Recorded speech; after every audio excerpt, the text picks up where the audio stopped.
Back here at Croke Park, it's half-time between Down and Cork, and Down leading 8 points to 5 at the moment. Joe Brawley, Colin Rourke and Pat Spillane here in our studio. Pat, what did you think of that first half? Enjoyable enough. I mean, most of the football was played by the team in the yellow jerseys. You know, their movement, their foot passing, their tackling. You know, it boils down to the thing that we were talking about before the game: self-belief and self-doubt. Down are playing with self-belief, and once Cork missed those couple of chances, you could see that fear and lack of confidence permeate through their play. And you know, they were clueless and inept in that first half. They didn't have leadership. Their decision making was poor, wrong options. Their kicking, both foot passing, whatever like that. And there's no leader there. And you can talk about sentiment and say, geez, they deserve an All Ireland. But you know, Michael, All Irelands are earned. You've got to make it work. And they look like a team that are waiting for things to happen rather than making things happen. Sure. You're right, Pat, but I think the reason for that is because they're not that sure what their rules are. They're not that sure how to go about it. With Down, there's precision. You know, there's that confidence that comes from knowing what it is you're supposed to be trying to achieve. And so, you know, Down, when they're spearheading attacks, are really spearheading. I mean, an amazing statistic in the game, and I think what's happened has been entirely predictable. Cork have won 17 kickouts to Down 6. And they should be winning the game by 7 or 8 points. But in truth, they just look as though they're running through quicksand. A nice example of the contrast column in it. A Cork attack that ended up in a down point. Yeah, well, Cork have rampaged through the middle with the likes of Miskela has gone through. But the finished product has been dreadful. Like Alan O'Connor was through in the first minute. And, you know, the worst thing about Cork is the wrong fellas are shooting. Like Miskela should be drawing a man and giving the ball to a forward. That's what the forwards are on the field. And then a brilliant foot pass down here along the wing. And, you know, Down are able to do this. Their crossfield passing, Paul McCullum, Mark Poland, all those fellas have been very good. And they're handing the ball off to the player who should be shooting. And, you know, it's a very simple looking game, whereas for Cork, it's quite laboured. A big contrast between the teams, when you're looking at it from here, is that Down's runs are always diagonal and cross field, pulling everybody out of position. We're looking down the field, I kid you not. The 3 Cork full forwards are standing. They are standing in position.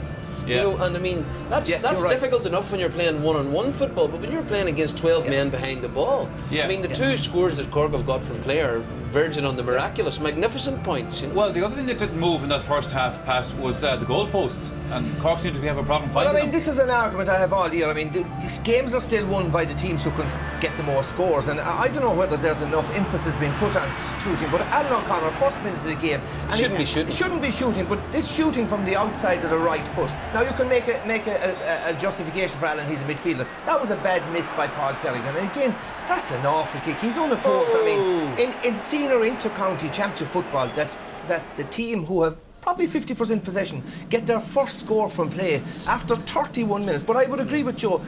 They obviously had decided, right, we're going to move the ball fast today. So they had, but after that they hadn't made them, because as Joe pointed, there's no movement from the full forward line, and even when they get it, it's by accident. But then when they do get it, there's no one coming off the shoulder at pace. So they said we're going to move it, but somebody forgot to put in plan B. But from the throw-in though, Colin O'Rourke, they moved that ball fast. They moved it through the down offence. They got chances. They got a goal chance. They could have had a couple of goals out of this. There's no doubt about it. They're running through the centre of the down defence fairly easily, which, you know, should give them a certain amount of hope. And, you know, this was a fairly easy chance. Sheehan should have finished here, but like when you get the rebound, now Dan McCartan brings off a miraculous save. So did the goalkeeper McVeigh. Yeah, and he got it. But Sheehan should have gone around him. It has always been a failing, of this Cork team. Cork teams don't score goals. They've played 7 matches in this year's championship.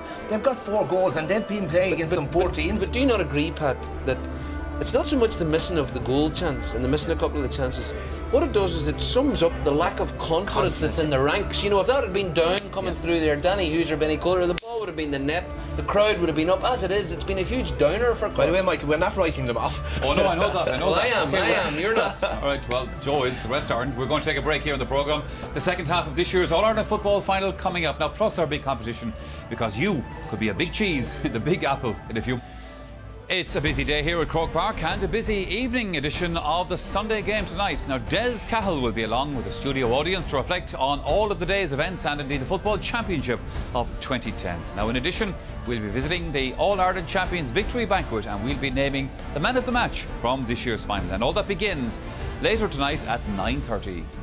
But right now here on the programme, it is competition time, because we have teamed up with Ulster Bank, the sponsor of the Senior Football Championship, to give you the chance to win a fantastic trip for you and a friend to experience the sights and the sounds of New York City, combined with the passion and the pride of the GA Senior Football Championship. Now, this great prize includes return flights, 4 nights accommodation in a 4-star Manhattan hotel, that's close to all of the main attractions, and 2 tickets to see New York's first football championship game of the season next May. And to top it all off, we'll also give you $5,000 spending money so that you can experience the best of what New York City has to offer. For your chance to win the holiday and the cash, answer this. Which of these well-known GAA grounds is located in New York? Is it Gaelic Park, Semple Stadium or Croke Park? Now, if you think you know the answer, call 1515 717174 or text the word football followed by your answer and your name to 57111. Viewers in Northern Ireland can also text 57111 or you can call the number there on screen. Now, you must be over 18 to enter. The full details are on RTE Airtel page 195. The lines will close at midday tomorrow and the lucky winner will be announced during Sport at 7 on RTE Radio 1 later that evening, so tune in for that. But right now here on the programme, we're going to head downstairs to rejoin Marty Morrissey. Thank you very much, Michael. Well, in any championship match, midfield is a crucial battle and no different in the All-Ireland Senior Football Final. I'm joined by 2 gentlemen, 2 stars in that area, Kieran Whelan and Dermot Earley, and they're just a little bit taller than myself. So, Kieran, let me start with you. What do you make of Down? Have you been impressed with the opening 35 minutes? Yeah, they've been impressive all year. After a shaky start, they've settled into the game and they just look like they're more cohesive, have a structured plan, and I think ultimately their forward line has turned up. They're working well together compared to Cork, who just looked clueless going forward, and yeah, they've only scored 2 points in play, Cork, so Down look the stronger at the moment. Dermot Earley, what do you think of Cork? They're very disappointing, aren't they? Yeah, well, as Kieran said, they seem a bit clueless. You know, in the first few minutes they were moving the ball quickly, they were creating opportunities. I mean, they should have capitalised a bit more. But after that, they were slow and laboured in their build-up, allowing Down to get back, and Down made a couple of great tackles. It just doesn't seem to be going their way at the moment. I'd expect that you'd see, you know, Nicholas Murphy or Colin O'Neill or Derek Kavanagh being introduced, because they need to up it and get something out of this second half. That has been the game plan all along, and it has worked.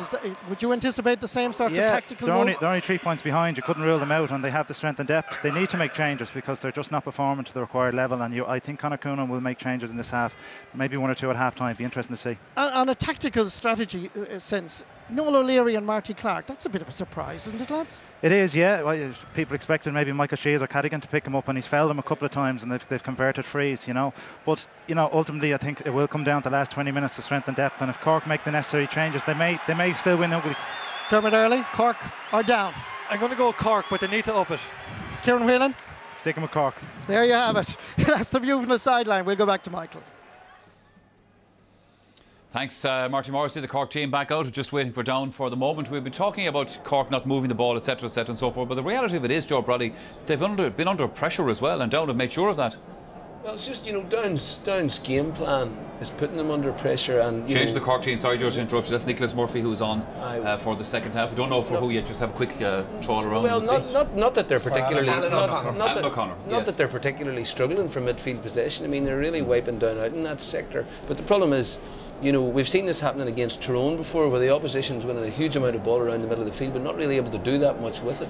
And that's the problem at the moment. I mean, Cork have got 2 scores, but nothing has really been created. All the creativity is coming from the Down team because of the way they're playing. But Michael, one of the problems that happens is when you decide on a plan and suddenly you're struggling with it, you revert to type, and that's what Cork did. After 5 minutes, playing well but not getting the scores, and suddenly they reverted to type, to playing the bad old football, the ponderous, slow football, and not knowing what to do. So it's also very questionable, their marking. Like, Paddy Chassan, Danny Hughes is the best player on the pitch there the first half. Lost on him. And he's lost. He's not a man marker. Noel O'Leary's lost on Martin Clark. all the best individual footballers were on the down team. Now, it's, you know, I thought they should have had Nicholas Murphy in earlier. I think they should have Colm O'Neill in quickly. Donnoch O'Connor had a brilliant point, but he hasn't been playing well. And put Sheehan in at full forward, where he's a bit of a goal threat.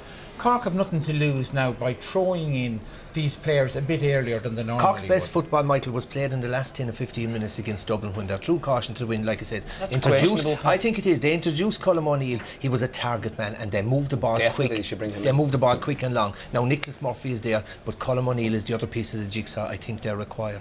See, the other thing about this, Colin O'Rourke, that, you know, we've been talking about the way Cork have not quite delivered and so on in this first half, but they're only a couple of 3 points adrift this day. I'm sure they'll be inside the dressing room, Conor Cooney, and saying, lads, what are we at? If we play a bit of football, we have a great chance here. What does that mean?